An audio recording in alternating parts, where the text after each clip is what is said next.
Okay, so today we're going to talk about how to store apples. California is the fifth largest producer of apples in the country, and stored properly, apples can actually keep fresh in the fridge for up to 6 months. But before we get to storing them, let's talk about how to buy apples.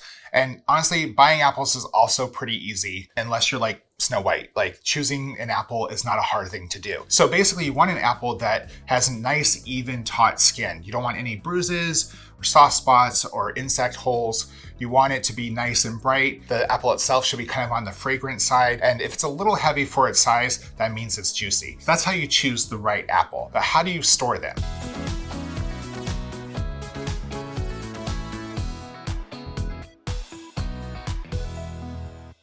So apples themselves like to be cold, like me, which right now in Sacramento, it's pretty hot. So they like to be cold. They look great in a bowl on the counter. They're a wonderful centerpiece, but honestly, they will store a lot longer in the fridge. They're gonna last about a month at room temperature. They're gonna last about 6 months in the fridge. Another thing you have to think about when you're storing apples is moisture. So you wanna put them in a bag, but you wanna leave that bag open. They like a little bit of humidity, but you want the apples to be able to breathe a bit and they want that airflow. The main reason is apples are high producers of ethylene gas, which causes things to spoil quicker. And if you had the bag sealed, they're just gonna get rotten faster. One thing you don't wanna do before storing them is wash them. Most produce should not be washed before you put it in the fridge. Outside of a few things like berries, yes, the grocery store sprays them with water all day long, but it's a nice open arid space. The fridge is closed. Once you put it in the fridge, it's trapped in there and that moisture is trapped in there. So you don't want the apples to be wet. So just when you bring them home,